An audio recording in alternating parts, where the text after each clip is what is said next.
What's up everyone, welcome to the video. We're here breaking down the Go Bowling at the Glen at Watkins Glen International for our 5th road course race of the season. And while they're not my most favorite tracks out there for DFS purposes outside of the Indy road course, I actually don't mind them because we know who's going to be fast at road courses this year. We know track position is going to be king for the most part. So from a DFS perspective, it's actually not that bad. But from an entertainment standpoint, definitely not my favorite at all. But I would say I do enjoy Watkins Glen more than the rest. And the added fact that we are close to the playoff cutoff race. This is the second to last one. We have Daytona next week. Then we have the playoff starting up at Darlington for the first week of September. So we have some drama mixed in there. Obviously, Martin Truex Jr., Ryan Blaney right on the edge there. So we have something to watch, but it looks like both are going to be pretty slow this weekend. We have guys like Chris Buescher, Michael McDowell that could definitely make some noise at a road course this weekend with the speed that they've showed us. So I don't think it's going to be the worst race to watch just because we got some extra drama mixed in as well. But anyway, if you are brand new here, my name is Chris Pennell. I break down the NASCAR DFS slate each and every single weekend on this channel, although we're getting close to football season, so I doubt there's that many new people here, but just in case.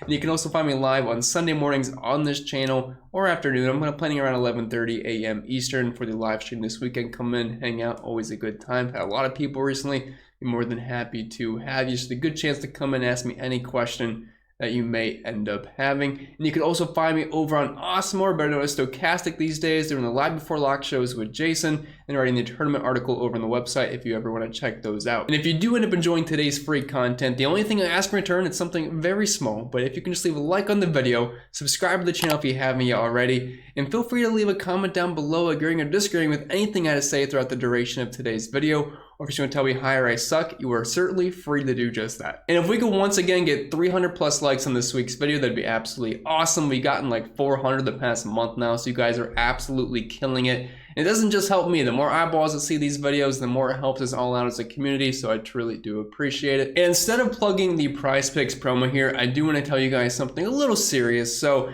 if you guys are a frequent member of the live stream, you guys know Andy, my wrench man, that does help moderate the chat. Also, always in my Discord, beloved over there. But he unfortunately has stage 4 colon cancer and he started a GoFundMe. We helped get him to 4 figures over in the Discord as far as donations are concerned. And as he says, only $1 can go a long way. So if you guys have any extra money, or just $1 or $2, just a cup of coffee to throw Andy's way to help him in these tough times, we'd appreciate it because he does a lot of work for the channel and just all of us in general. So if you could consider donating, that would be truly appreciated. And if you can't make a donation, just sharing it somewhere would definitely go a long way. But anyway, I think that is it for the plug. So without further ado, let's get into the preview of this week's race. And as previously mentioned, this is your Go Bowling at the Glen at Watkins Glen International, taking place on Sunday, August 21st. I'm guessing around 3 p.m. I always forget to look, but it's always usually the same time. There's your outline of the track. It is a road course, obviously a more technical road course. I'd say more similar to Sonoma and Coda, and I guess obviously Road America can be mixed in there as well. Just about 2.5 miles in length. We do have more laps here than most road courses, 90 on the schedule here, which means 63 dominator points available to us. So obviously dominator points are not going to be too important, but with there being 90 laps here compared to just a lesser amount at some of these other road courses, getting a lap leader in there wouldn't be the worst thing in the world. Like, I think that makes guys like Chase, like Kyle Larson, a little bit more important than they would at most road courses. So something to keep in mind there. But for the most part at road courses, we typically are targeting finishing position for the most part. Yes, you can throw in place differential as well. But as we've seen at these track types this year, track position has been very important, and the passing isn't that frequent. Yes, there's going to be some guys moving through the field. Christopher Bell's in the back of the pack. He's going to gain spots. We typically see Ross Chastain qualify around 20th, and he's going to gain some spots. But for the most part, the guys that were fast in practice and qualifying are starting close to the front, and they're probably going to finish close to the front as well. And as always, I got to give a shout out to the winners from last weekend's YouTube contest. And if you have no idea what I'm talking about, I host a weekly YouTube league where you get an auto invite if you join. So either hit the pinned comment down below in this video. It'll send you a link to join the contest, and you can get your auto invite as long as you join the league, or we can send you an invite per username, or you can hit up my Twitter. We'll be happy to accommodate you either way. And these contests have been filling quicker and quicker each and every single week. So if you want to join, I'd recommend doing it soon. We've had around 2 contests the past month now, and they both kind of fill. So I'd recommend getting in quickly. But we'll shout the winners from the first contest first here, taking home the gold and over $120 some. We had Daddy Duncan, 87, absolutely killing the field here, nearly 400 points. My man KDD15 from the Discord in second, taking home the silver and over $100. And rounding out the podium here in third, we had Zombie Autopilot.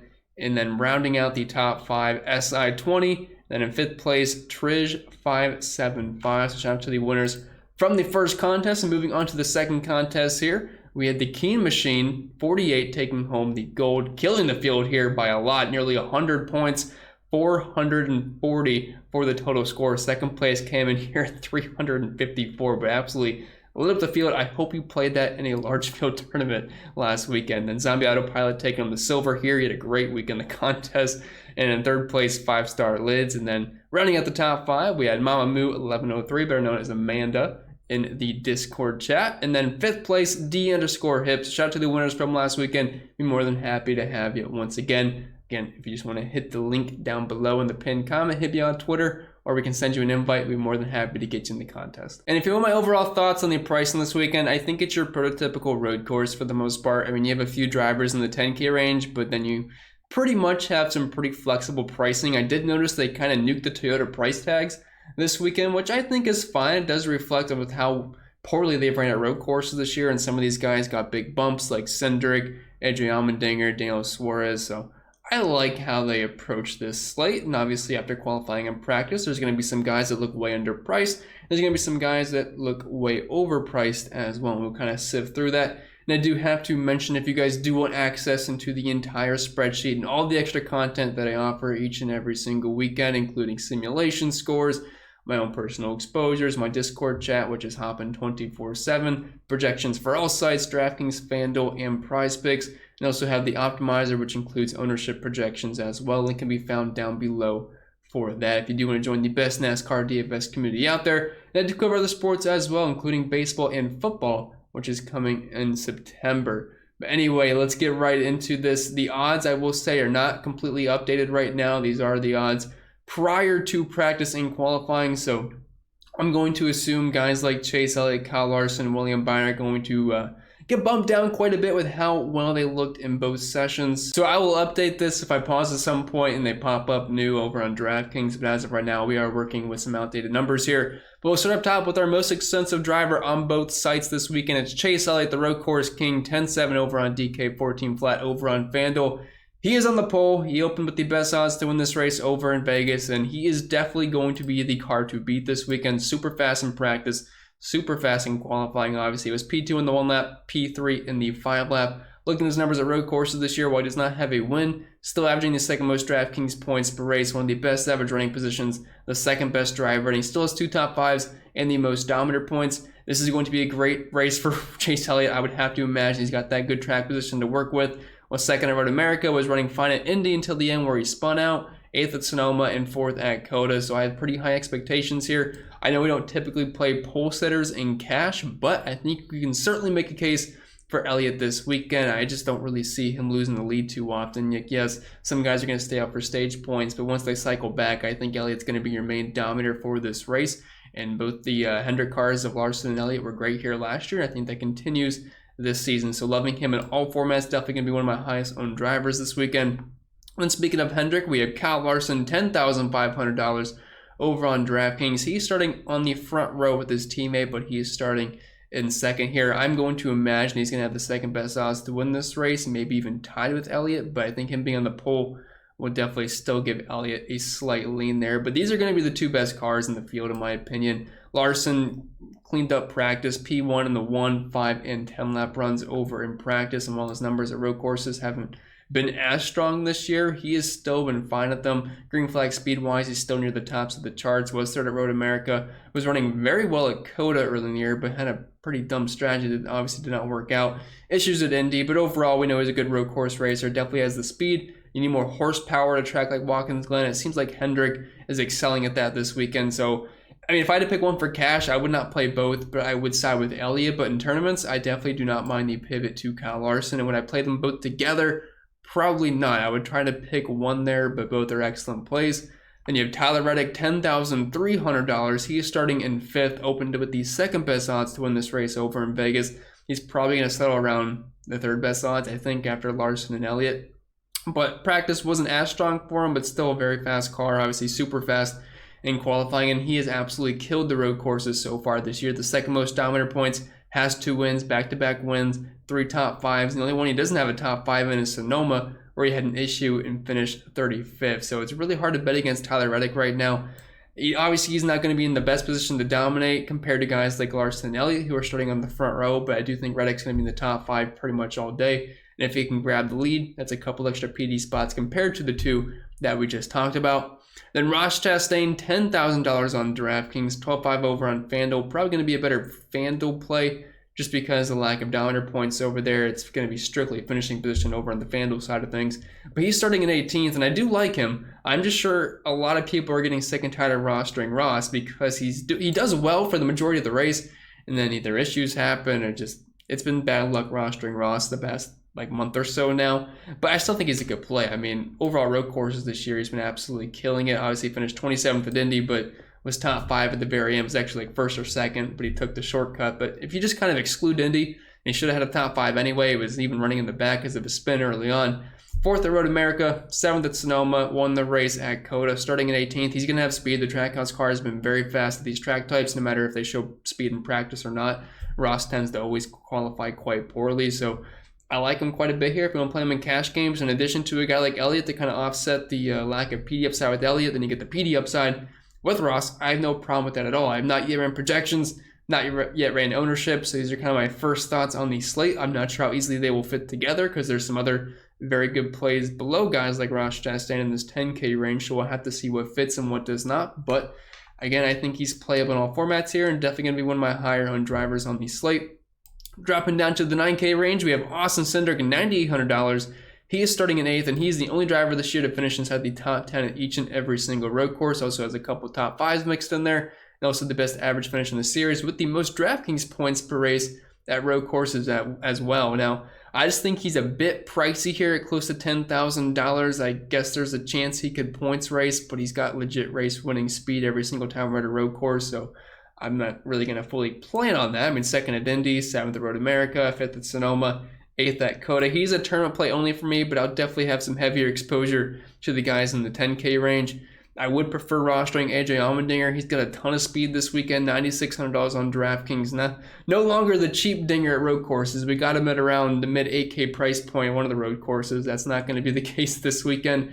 But he was P3 in the 1 lap in practice, and if you were watching that first group practice, Elliott and Larson were in a league of their own, and then AJ Allmendinger kind of came on late where he was only like 0.1 or 0.1.5 seconds behind their fast laps. Everyone else was 0.4 and above there. So Dinger's definitely got a lot of speed this weekend. We know he's excellent at road courses, so I would not count him out. 7th at Indy, 9th at Road America, and he's had issues almost every single road course race this year. So I think he even had an issue at Indy at one point. I can't confirm that, but I'm pretty sure he did. But overall, he's had a ton of speed. Should have won the race at COTA, or at least finish in the top 3. So if you like him in tournaments, I have no problem with that at all. It's just the problem is you're getting so top heavy. But at the same time, all these guys have speed. It doesn't turn into a wreck fest like Indy at the end. Good chance these guys are running top 5 the majority of the day. Daniel Suarez of Trackhouse here, $9,400. I realize that seems a bit expensive for a guy like Suarez, but the way he's run at road courses this year, I definitely think it's deserved. He was fast in practice, P9 in the 1 lap, P6 in the 5 lap. He's got 2 top 5s and a win under his belt, one in Sonoma earlier in the season, and tied for the most laps led per race as well, finishing 5th at Road America and 1st at Sonoma. Was running well at Indy near the end, but ended up finishing 28th. That was just kind of chaotic, and then struggled at COTA. He was fast early on, and he went deep in the pack and never really recovered there. But overall, been very fast at the road courses. He's definitely in play for tournaments. Would not go there in cash games, but I do like Daniel Suarez this weekend.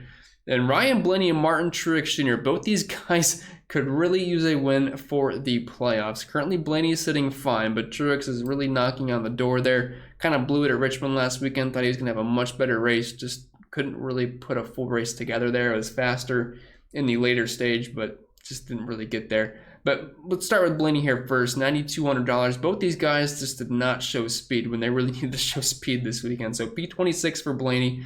Martin Truex Jr. starting P25. They're on the same row there, so there's some even extra added drama. But P17 in the 1 lap for Blaney, P22 in the 5 lap. He's actually been pretty good at the road courses this year. He's had some speed. 6th at COTA, 6th at Sonoma, 11th at Road America, but then 26th at Indy. But again, that race was just kind of chaotic, so I hate to pull too much from the Indy road course. But I don't have high hopes for Blaney here. Like, I would much rather play guys like Daniel Suarez, AJ Allmendinger. I just think that track position is going to be important. And Blaney's just, I mean, I could see him struggling. Obviously, they might pull some tricks out to try to get him up front because he needs to be, especially for the points on Martin Truex Jr. But I just overall don't think they have a ton of speed this weekend.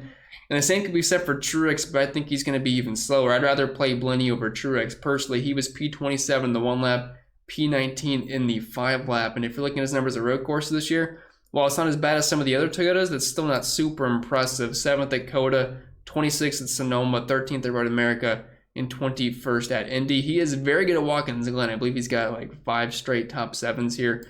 Used to be a really, really good road course racer, but the Toyotas in general in the next-gen car just have really not had that top-end speed at road courses this year. I'm not really sure what's going to change. I realize there's more horsepower here, and the Toyotas have been fast overall, but didn't really show up in practice, and I don't really think it's going to show up during the race either. Dropping down to the 8K range, and I probably should mention, I do think Blaney and Truex will have a good deal of ownership, and I'm probably going to end up being underweight there to get a more exposure to the guys starting closer to the front at hopefully lower ownership.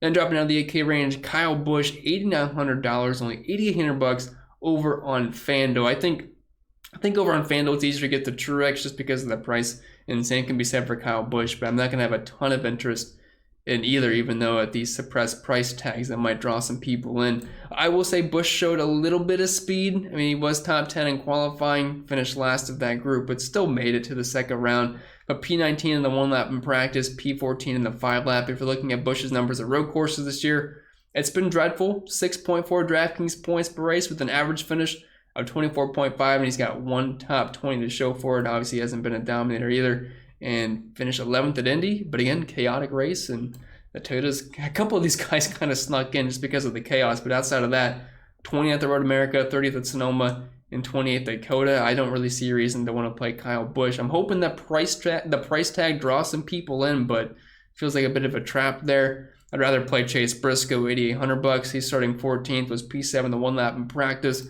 Was dead last in the 5 laps, so I'm just going to assume that kind of got messed up there. He slowed down in his final lap or something, pulling in pit road, and it got skewed a bit, so I'm just kind of excluding that number. It seems like he's going to have a fast car. We know he's usually got some speed at road courses, and while he's ran well at them so far this year, just does not have the finishes to show for it. 12 DraftKings points per race, an average finish of 20th, but I think he has top 10 potential here. Should be a pretty good turn play as a pivot off of a guy like Christopher Bell, who's going to draw in a ton of ownership. And speaking of him, $8,700, $9,500 over on FanDuel. He did not qualify 38th because he was slow.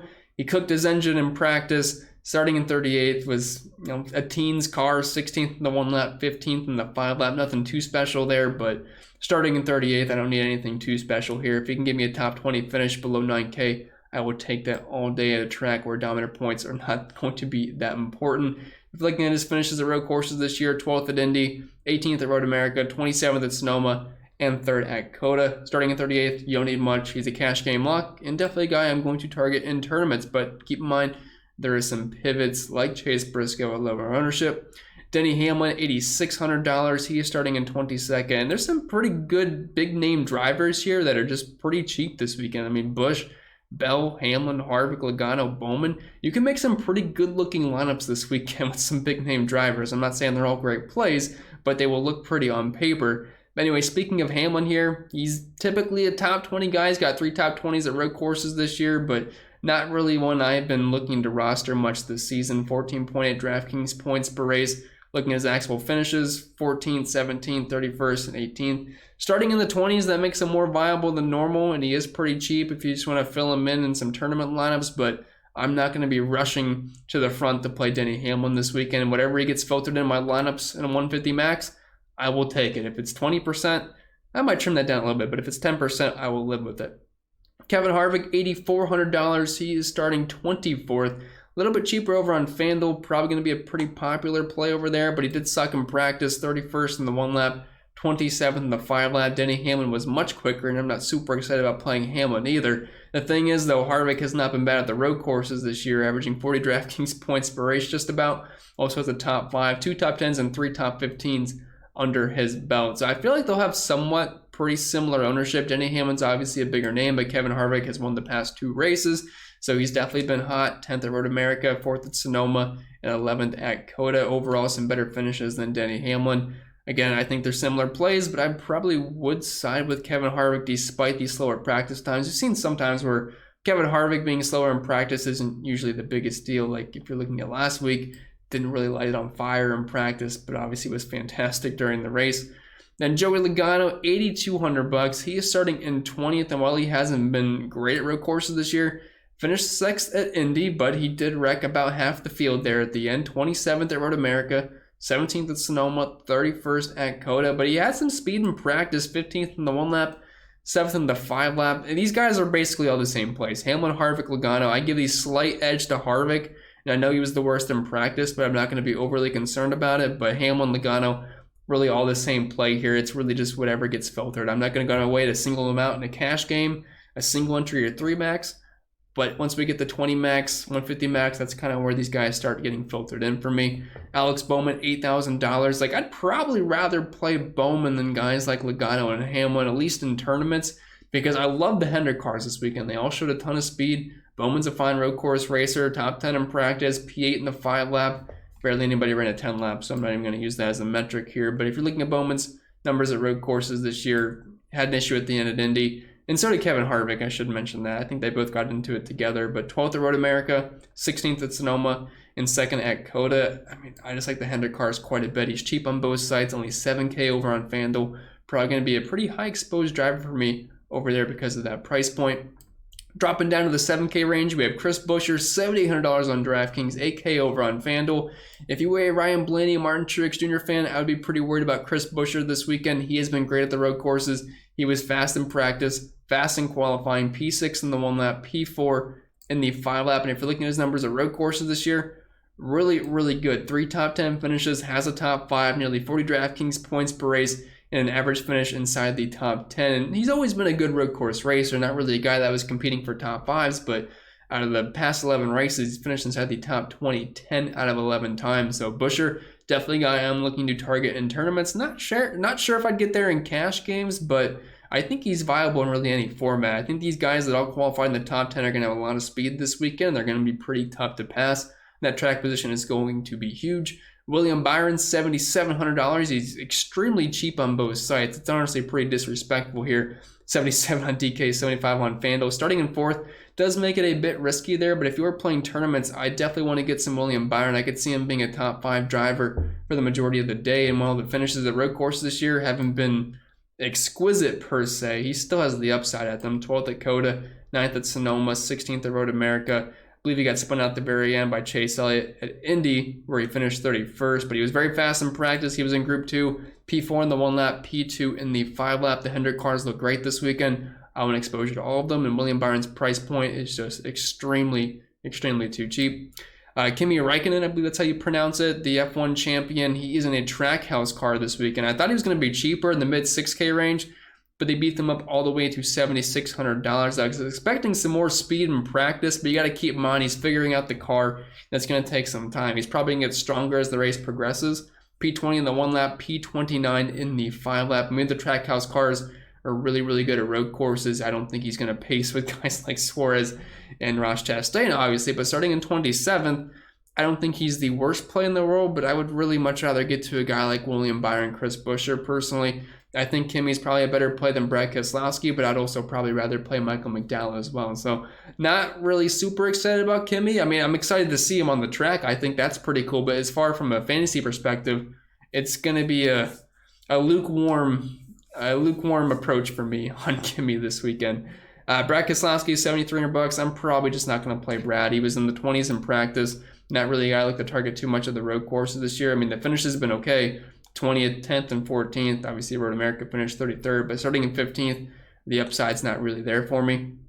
Michael McDowell, $7,100, 72 over on FanDuel. Like, I'm going to have a lot of Buescher and a lot of Michael McDowell and Byron over on FanDuel. Like, these prices are just way too cheap. You don't need dominant points from them, and they could really all be running top 5 at the end of the race. I would not be all that surprised about it.